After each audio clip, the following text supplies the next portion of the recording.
سلطنت عثمانیہ کی تاریخ پارٹ نمبر 4۔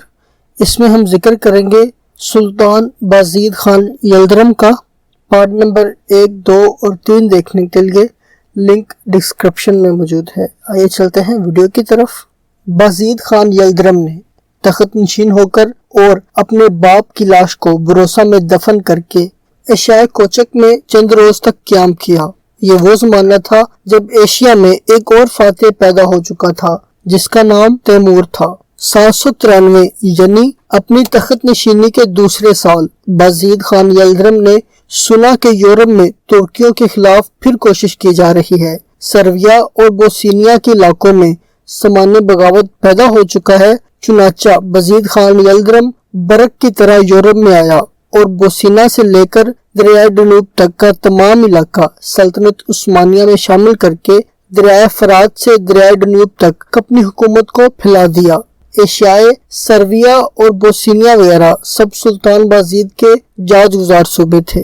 ادھر ایشیا یعنی ایران میں چنگیزی مغلوں کا نظام درم برم ہونے کی وجہ سے جو چھوٹی چھوٹی ریاستیں پیدا ہو کر آپس میں مصروف پیکار تھیں، انہوں نے تیمور کے لیے فتوحات کا میدان صاف کر رکھا تھا۔ بازید خان یلدرم کی شان و شوکت اور قوت و طاقت کو دیکھ کر قسطنطنیہ کے قیصر نے بازید خان کو خط لکھا کہ قسطنطنیہ اور صوبہ مقدونیہ نیز یونانی مجمع الجزائر کے چھوٹے چھوٹے چند جزیرے میرے پاس باقی رہ گئے ہیں۔ ان بچے کچے ٹکڑوں کو آپ میرے پاس رہنے دیجئے اور مجھ کو اپنا خیر خواہ اور مخلص تصور فرما کر میرے ساتھ درگزر کا معاملہ کرے۔ بازید خان یلدرم نے اپنی مہربانی سے قیصر کی اس درخواست کو منظور کر کے اس کو اس کی مقبوضات میں آزاد چھوڑ دیا اور وسطی یورپ میں آگے بڑھنے اور اپنی فتوحات بڑھانے کی طرف متوجہ ہوا۔ بازید کو اس طرح مطمئن کر کے قیصر قسطنطنیہ نے اپنی سیاسی تدبیر کا جال بازید خان یلدرم کی مخالف پھیلانا شروع کر دیا۔ اس نے اپنے قاصد خفیہ طور پر ایران، خسران، فارس، شام اور عراق میں بھیجنے شروع کیے۔ ادھر قیصر قسطنطنیہ اپنی چال بازیوں میں مصروف تھا اور ادھر ارمینا، کردستان، آذربائیجان کے مسلمان فرما روا خود بھی اس زمانے کی آب و ہوا کے اثر سے ایشیائے کوچک کے مغربی حصے کو دھمکی دے رہے تھے۔ آخر یہ تمام اسباب مل کر باعث اس کا ہوئے کہ ترکمانوں نے ایشیائے کوچک یعنی بازید خان یلدرم کے ایشیائی علاقے میں پیش قدمی شروع کر دی۔ بازید خان یلدرم اگر چاہتا تو ایران، خسران وغیرہ کی طرف متوجہ ہو کر ایشیائے کوچک میں فتوحات عظیم حاصل کر لیتا، لیکن کیونکہ عثمان خان اور اس کی اولاد میں دینداری موجود تھی، اس لیے وہ مسلمان سے لڑنے اور مسلمانوں کی مقبوضات ممالک کو اپنے قبضے میں لانے کو اچھا نہیں جانتے تھے۔ شروع سے ہی سلطنت عثمانیہ کی حکمت عملی یہ رہی تھی کہ عیسائیوں کے خلاف جہاد کر کے جہاں تک ممکن ہو عیسائی ممالک کو فتح کیا جائے، لیکن پھر ایسا ہوا کہ ترکمانوں نے ایشیا کوچک میں بروسا انگورا کی فوج کو شکست دے کر فتنہ عظیم برپا کر دیا، تو بازید خان یلدرم کو مجبوراً یورپ کے عیسائیوں کو چھوڑ کر 795 ہجری میں ایشیا کوچک کی طرف روانہ ہوا اور یہاں آتے ہی دشمنوں کو شکست دے کر گرفتار اور قتل کیا۔ یہ فتنہ چونکہ ایشیا کوچک کے جنوبی اور مغربی علاقوں کی طرف سے پھیلا ہوا تھا، لہٰذا بازید نے اس طرف کی ریاستوں کو اپنی سلطنت میں شامل کر کے بخوبی امن و ایمان قائم کیا اور اسی سال مصر کے عباسی خلیفہ محمد ابراہیم کو تحفے اور ہدیہ بھیج کر اس سے سلطان کا خطاب حاصل کیا۔ اس سے پہلے کہ عثمانی فرمانرواؤں کو اگرچہ مورخین نے سلطان ہی کے لقب سے یاد کیا ہے، مگر در حقیقت وہ امیر کہلاتے تھے، مثال امیر عثمان خان، امیر اور خان، امیر مراد خان وغیرہ وغیرہ۔ بازید خان یلدرم کو سلطنت عثمانیہ کا پہلا سلطان کہا جا سکتا ہے۔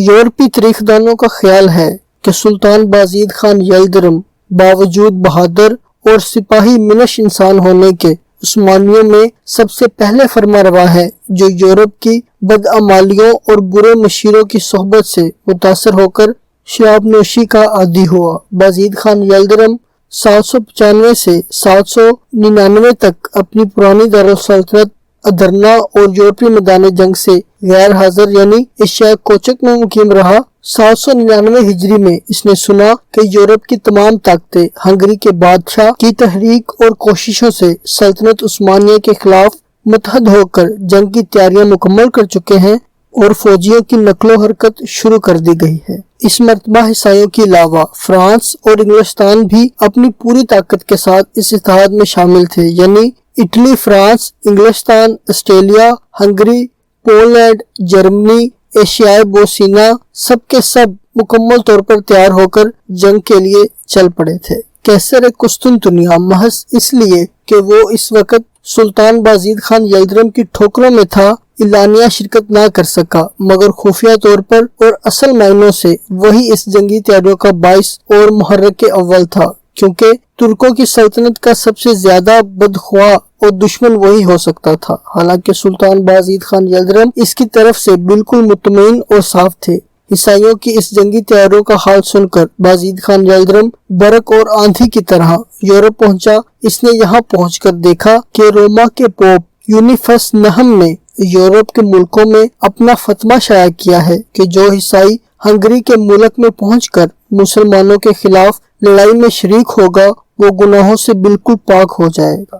اس سے پہلے فرانس اور انگلستان میں لڑائی چھڑی ہوئی تھی، مگر پوپ اور دوسرے با اثر عیسائیوں نے دونوں ملکوں کے سلطانوں سے رابطہ کیا اور انہیں سمجھایا اور اس بات پر آمادہ کر لیا کہ بازید خان یلدرم کا قصہ پاک کر لینے تک یہ لڑائی روکی جائے۔ چنانچہ ایک زبردست فوج ہنگری کے بادشاہ کے لیے روانہ کی گئی۔ فرانس کے بہادروں کی ایک زبردست فوج شہنشاہ فرانس کے 3 چچا زاد بھائیوں جیمس فلپ اور ہنری کی ماتحت مرتب ہو کر ہنگری کی جانب روانہ ہوئی۔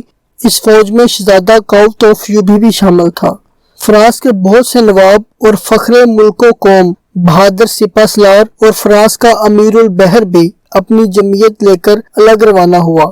جرمن کے ٹیوٹانک شہزادے اور بڑے بڑے کاؤنت اپنی اپنی زبردست فوجیں لے کر ہنگری میں پہنچے۔ اس کے علاوہ بومیریا کے بہادروں کی زبردست فوجیں ایکٹر پیلتھن اور کاؤنٹ آف ممپل گریڈ کے ماتحت روانہ ہوئی۔ آسٹریا کی سواروں کی ایک فوج کا افسر ہرمین اور دوسری زبردست فوج کا افسر کاؤنٹ دی سلی تھا۔ اس طرح اٹلی اور دور دراز کے جزیروں سے بھی آزمودہ کاریگر اور بہادر عیسائیوں کی فوجیں ہنگری کی جانب روانہ ہوئیں۔ سینٹ جان یروشلم کے ماتحت بھی عیسائیوں کی ایک زبردست فوج آئی۔ اس طرح جب ہنگری میں عیسائیوں کی فوج قہرہ کا جماؤ ہو گیا تو سجمنٹ شاہ ہنگری نے اپنی زبردست فوج کو بھی ہر طرف سے جمع کیا اور ولیشیا کے عیسائی بادشاہ کو، جو سلطان بازید خان یلدرم کی اطاعت قبول کر چکا تھا، لکھا کہ اب تمہارے لیے مناسب یہی ہے کہ بازید خان یلدرم کی اطاعت ترک کر کے مما اپنی پوری طاقت کے ہمارے ساتھ شریک ہو جاؤ۔ اس نے بڑی خوشی سے اس پیغام کا خیر مقدم کیا اور جب عیسائی فوج کا سیلاب اس کے ملک سے داخل ہو کر گزرنے لگا تو وہ بھی اپنی فوج کے ساتھ اس عیسائی سیلاب عظیم میں شامل ہو گیا، مگر سرویا کے بادشاہ نے احتیاط سے کام لیا، جو پہلے بادشاہ کے مقام قصودہ میں گرفتار ہو کر اور بعد میں تخت نشین ہو کر بازید خان یلدرم کا جاج گزار بن گیا تھا۔ اس نے اس عیسائی لشکر کی شرکت اختیار کرنے سے انکار کیا۔ عیسائیوں کی اس عظیم و شان فوج کی جو مسلمانوں کے خلاف اکٹھا ہوئی تھی خصوصیات قابل ذکر ہیں کہ اس مرتبہ جس قدر عیسائی فوج مختلف ملکوں سے اکٹھا ہوئی تھی وہ سب کی سب نہایت بہادر، تجربہ کار اور بارہا کی جنگ آزمودہ سپاہیوں اور سپہ سالاروں پر مشتمل تھی۔ اس کے لشکر کے تمام سپاہی اور تمام سردار عیسائی دنیا کے بہترین اور منتخب جنگجو تھے۔ اس لشکر کے سپہ سالاروں کا قول تھا کہ اگر آسمان بھی ہمارے اوپر ٹوٹ پڑے تو ہم اس کو اپنے نیزوں سے اٹھا لیں گے۔ ہنگری کا شہنشاہ جو سپہ سالار اعظم تھا، سلطنت عثمانیہ کی حدود میں پہنچ کر اس نے حملے کا حکم دیا اور بہت ہی جلد ایک کے بعد دوسرا شہر فتح کرنا شروع کر دیا۔ ہر ایک قصبہ یا شہر جسے عیسائی فتح کرتے خاک سیاہ بنا دیا جاتا، وہاں کے مسلمان باشندوں اور محافظ سپاہیوں کو نہایت بے رحمی سے قتل کیا جاتا۔ اس قتل عام میں مردوں، عورتوں، بوڑھوں اور بچوں میں کوئی امتیاز نہیں برتا جاتا تھا۔ عیسائی لشکر ایک عام تباہی اور ہلاکت و بربادی بن کر عثمانی سلطنت کے علاقوں کو بے چراغ اور خاک سیاہ بناتا ہوا جب بڑھنے لگا تو بازید خان یلدرم کے پاس اشیائے کوچک میں خبر پہنچی اور وہ وہاں سے بڑی اجلت کے ساتھ ادرنا پہنچا۔ شہنشاہ ہنگری کو اس بات کا یقین تھا کہ میں دردنیال کے اس پار پہنچ کر اشیائے کوچک کو فتح کرتا ہوا شام کے ملک میں پہنچ سکوں گا۔ ادھر قیصر قسطنطنیہ بھی اپنے دل میں خوش ہو رہا تھا کہ جو عظیم الشان کام قصیدہ کے میدان جنگ میں نہیں ہوا وہ اب ہوگا۔ ایسا ممکن تھا کہ سلطان بازید خان یلدرم کے ادرنا پہنچنے کے وقت دوسری طرف سے شاہ ہنگری بھی اس عظیم شان لشکر کے ساتھ ادرنا پہنچ جاتا اور بازید خان کو اپنے حواس بجا کرنے سے پہلے ہی سخت پریشانی اور مصیبت کا سامنا کرنا پڑتا۔ لیکن جب عیسائی لشکر شہر نکو پولس کے درمیان پہنچا تو وہاں کے صوبہ دار بوغلن بیگ نے بڑی ہمت اور جوانمردی کے ساتھ مقابلہ کیا اور خوب مضبوطی کے ساتھ محصور ہو گیا۔ عیسائی لشکر نے نکو پولس کا محاصرہ کر لیا اور چند روز سستانے اور آرام کرنے کا موقع غنیمت سمجھا۔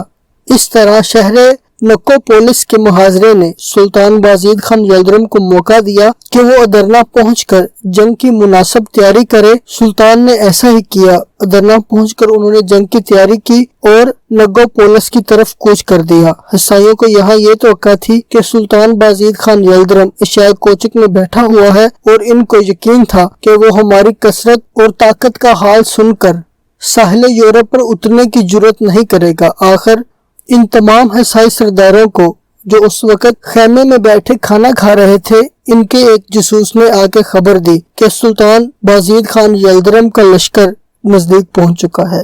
سلطان بازید خان یلدرم نے عیسائی لشکر کے قریب پہنچ کر ایک ایسے موقع پر قیام کیا کہ عیسائی لشکر اور سلطانی لشکر کے درمیان زمین کا ایک بلند پستہ حائل تھا، جس کی وجہ سے عیسائی لشکر سلطانی لشکر کو نہیں دیکھ سکتا تھا۔ سلطان نے اپنے 40,000 منتخب اور مسلح فوج کو میدان میں جما کر باقی بے قاعدہ فوج کے دستوں کو مختلف ٹولوں میں آگے بڑھا دیا۔ ادھر سے فرانسی سواروں نے بطور ہر اول پیش قدمی شروع کی۔ شاہ ہنگری باقی فوج لے کر آہستہ آہستہ آگے بڑھا۔ فرانسی فوج نے ترکی کے باقاعدہ دستوں کو کچل ڈالا اور نہایت سریت کے ساتھ آگے بڑھ کر اس ٹیلے کی بلندی پر پہنچ گئے جہاں سلطان بازید خان یلدرم اپنی مسلح فوج کی خود سپہ سالاری کر رہا تھا۔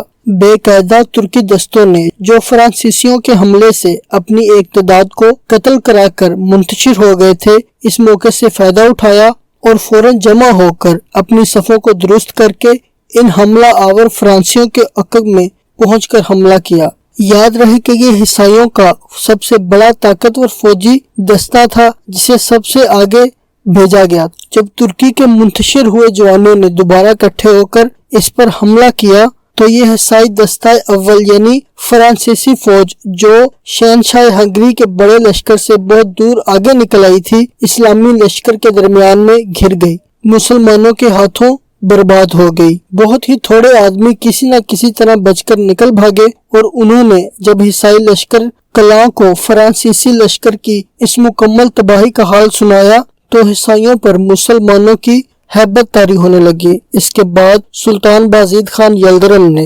عیسائیوں کے فوجی سمندر پر جو میدان جنگ میں حد نگاہ تک پھیلا ہوا تھا حملہ کیا۔ مسلمانوں کا یہ حملہ جس قدر جوش و خروش سے ہوا، اس کا اندازہ تجربہ کار اور منتخب جنگ جو عیسائیوں کو پہلے سے نہ تھا۔ بجا طور پر کہا جا سکتا ہے کہ بازید خان یلدرم کا لشکر ایک آہنی گرز تھا جس نے میلوں تک پھیلی ہوئی ریت کی دیواروں کو اپنی ضربوں سے ریزہ ریزہ کر کے خاک میں ملا دیا۔